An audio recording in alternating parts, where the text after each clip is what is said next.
I think Iron Flame was destined to flop. I don't think there was any way to save it. This is a problem I've been noodling on for a while, and I finally sort of have an answer that I'm certain of. I'd like to preface this by saying I like Fourth Wing. I also didn't dislike Iron Flame the way that most people seem to. It was a disappointment, but I was expecting that. There was a lot of ground to cover, and it's generally expected that the second book will be weaker than the first, at least for me. I know there are notable exceptions like Catching Fire and the second book in ACOTAR, which we will get to, but second book syndrome is something that I fully expect, especially from a romantasy series these days. I have one warm beverage. I feel like I didn't do an opening. Hi. I think Fourth Wing was destined to flop, and I really hope I can get it out of its tailspin, but at this point it's too late. I really hope I will eat my words in January and Onyx Storm is amazing, but I'm cautiously pessimistic. And maybe I'll be surprised.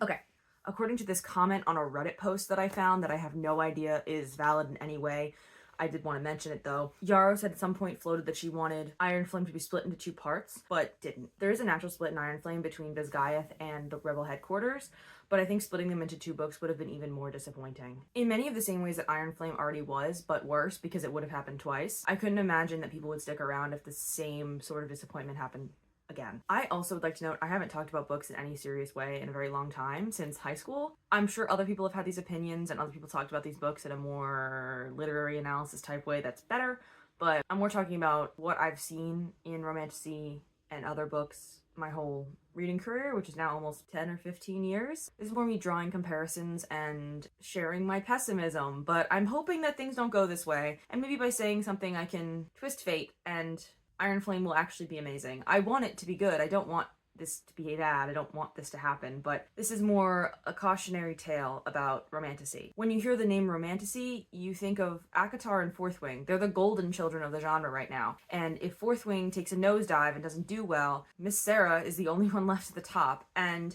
we already have issues of everything having Sarah J. Maas-itis in every single romantasy book. I would like to see some other different things, and Fourth Wing isn't that much different. Xaden and Reese are basically the same man, but I want more. I want more of the genre that I really enjoy. So I think we need to talk about what the genre is to get into why I think Fourth Wing has had problems since the beginning. The A-plot in a fantasy book is generally serving some larger world purpose. So saving the world, killing the king, becoming the king, killing your evil dad, saving the world in some fashion, taking the ring to Mount Doom, killing Voldemort, whatever. It's some larger world purpose that's driving the story forward. The world building and everything generally serves to feed into this A-plot. Friendships, romance, everything is B-plot, secondary, not critical to the success of the story overall. If the romance doesn't work out, if the romance does work out, that doesn't stop anything from happening. People are still very much engaged in that A-plot. Generally, romance is B-plot and not really relevant to the saving of the world. A romance novel, a fiction book where romance is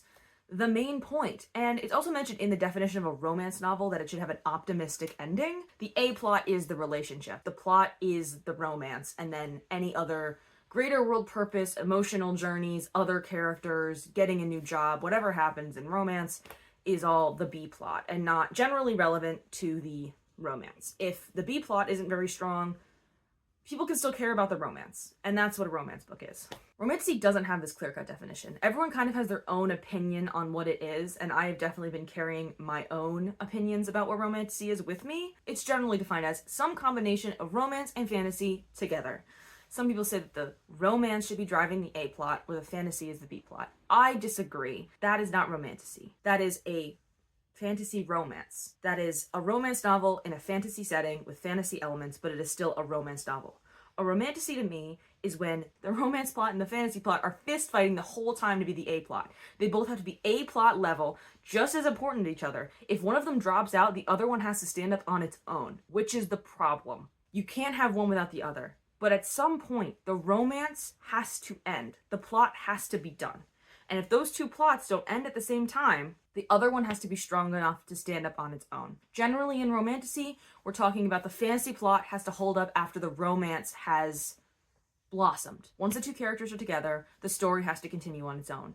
It goes from a romantasy to a fantasy with a romance subplot because the romance already ended. So everything we get now is either reignite the romance plot or you have to hope your fantasy is strong enough on its own. Romance-driven books, where the romance is the A plot and the fantasy is the B plot, I think is best served as a standalone novel, like a romance book. Like Bride, or My Roommate is a Vampire, or any number of those small, one-book fantasy romances with fantasy elements. I think it's best served. I think one book that jumps out of this category that I'm going to talk about here is Twilight. So I know that's paranormal romance, but I think it fits, and it sort of tells the story that I want to tell here. In Twilight, spoilers for Twilight, it's very old now. It's worth watching the movies. You don't have to read the books. I like the books. The movies are just as good, maybe better. Robert Pattinson's great. So is Kristen Stewart. Anyway, moving on.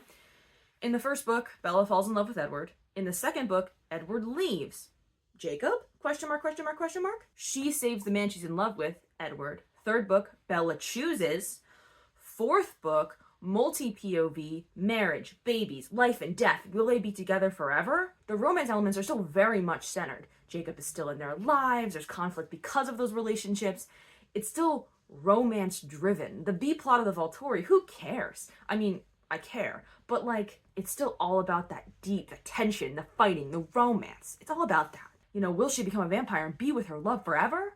That's what we're all there for. A 4-book arc. The romance extends in a meaningful way outside of book 1. To bring it back closer to base about what I'm talking about here is ACOTAR. Spoilers for ACOTAR. Book 1, Feyre loves Tamlin. Beauty and the Beast story. She saves her love, but at what cost? Optimistic ending for the end of book 1. There's other characters that are interesting, but for the most part, it's a tidy little love story, and if you read just that book, you would be pretty satisfied with it as a romance novel. Book 2, In a Court of Mist and Fury, maybe the ending to ACOTAR wasn't so happy, and it's the Hades and Persephone story, sort of retold with Rhys and Feyre, but in the same time, we're introduced to other characters, the Inner Circle, Cassian and Azriel, and their direct new love interests, her sisters, Nesta and Elaine. And I think this is very relevant. The third book is mostly fantasy plot. After the resolution of the Rhys and Feyre romance in the next book, they still have their romantic moments and conversations and stuff. It's still very much centered on them.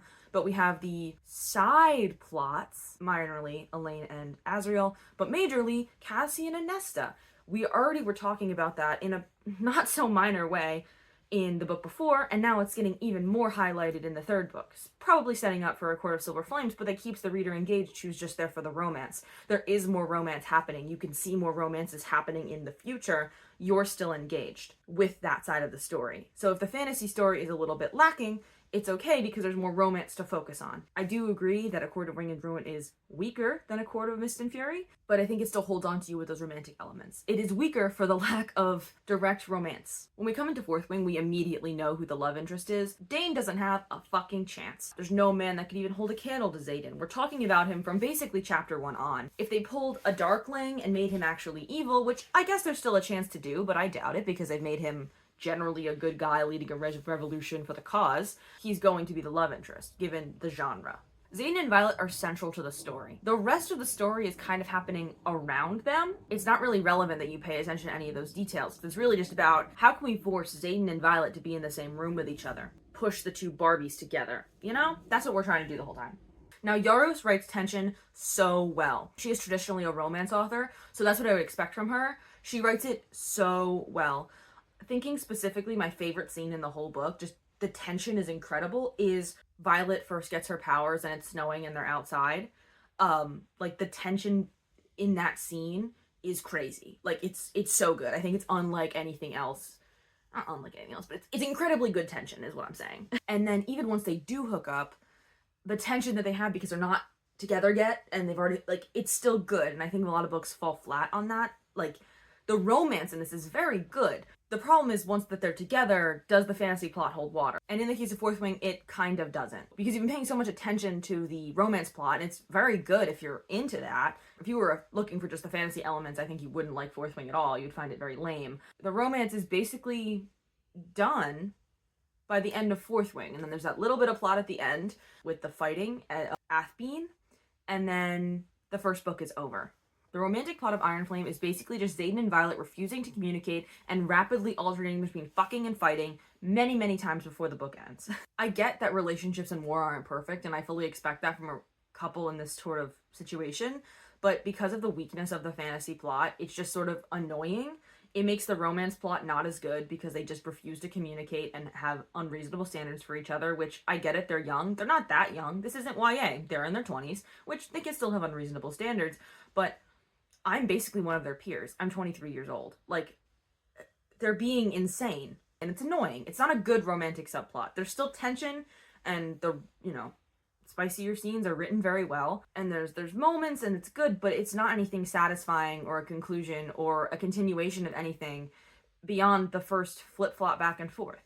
It's sort of more of the same over and over again. There also is no additional engaging romantic subplots, and a lot of the side characters are just not very fleshed out. So we're sort of left with the not super satisfying romance plot and the sort of mess of fantasy plot that we have set up from the first book, and trying to rapidly patch that into the full A plot of this story while the romance plot wallows. Sawyer and Jacinia sort of have a romance plot, but it's so minor that it's not even really worth mentioning. We kind of barely know these characters anyway, so, like, I understand they're Violet's friends, and I'm like, oh, I'm really glad she has friends, but I don't really know that much about these friends. Because of the ending of Iron Flame, the relationship between Xaden and Violet is fundamentally changed, but I fear that it will just be more of the same with a dash of, don't touch me, I can kill you. I really hope it isn't that. I want something new. Threaten the relationship, have them break up, yearning for each other, intermind talking when Violet's with this new person and her being like, oh, I don't know who to choose. Fuck it, kill Xaden. Death doesn't matter. You can bring people back. It's fantasy. Just do something different. Make them want each other. Revitalize that romance subplot. But without introducing somebody new, causing them to break up, there's been these massive rifts brought between Xaden and Violet in so many different spots, and they stay together and continue to not communicate about those things that are upsetting them, not do anything about those things that are upsetting them, and they just sort of stay in this toxic fuck fight state. They could very easily talk through, break up about, take a second, take a step back. They can do so many things to make the romance a lot more interesting, but they stay together for those sweet, sweet sex scenes that I just don't think are worth it. Like, they're good, but it's really ruining the integrity of the book. It's not keeping people engaged. Or introduce some interesting side characters and an interesting romance plot. Add some more POVs. Revitalize the romance in that way. Let Xaden and Violet be happy over in their corner, living their best life, and add some new people to get into romantic fights with. I think that would be fine too. I think it would be antithetical to the, thesis statement on the first page of the first book, but it would work. The rules of the world are so loose that pretty much anything could happen at this point. So if Xaden does get killed for whatever reason, he could very easily get brought back by any kind of magic. It really would be fine. All the issues with the fantasy plot are endemic to the story, so there really isn't a good way to fix most of them without retconning or adding duct tape to the holes, which I think would be fine too and would definitely help. The issue with romantasy is this. If the romance is resolved before the end of book 1, the rest of the series has to be held up by fantasy alone. If it isn't resolved by the end of book 1, then the romance plot has to be good enough for people to continue to book 2. There's a chance it doesn't get popular. And that's it. That's the end. That's what it is at the end of the day. Before I leave you all with that thought, I would be remiss if I didn't mention the books that remind me of Fourth Wing the most, Divergent. Despite them being different subgenres, if you remove the dragons from Fourth Wing, they feel very similar. Dauntless Headquarters and the Riders Quadrant feel very similar. Plot elements even feel similar, with killing the weakest link off. I'm not here to compare those books together in that. I read Divergent in one day. That's the first book that I had ever done that with before. I remember going to the bookstore that morning with my dad, getting Divergent, reading it the whole car ride home, and sitting in the same chair the whole day and reading the whole book. And then that night, begging my dad to take me back to Barnes & Noble and get the next book. I took several months to read Insurgent.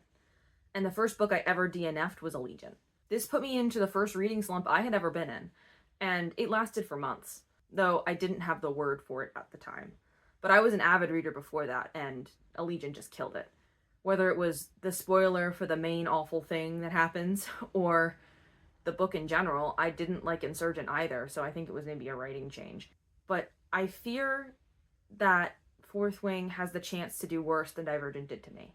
This book is very popular with the general public of people who don't generally read, and I fear that people will step away from reading if this book does them as dirty as Allegiant did me. And I don't want that for people. I don't want that for books. I want it to be good. I don't want people to have this memory of I tried reading once and it didn't go well. That sucks. I want people to enjoy reading. So I really hope Onyx Storm is better. But if it isn't, I know why. So What do you think of romantasy as a genre? Do you think this is a real problem? I don't know. Let me know in the comments. Obligatory like and subscribe. See you all in the next one.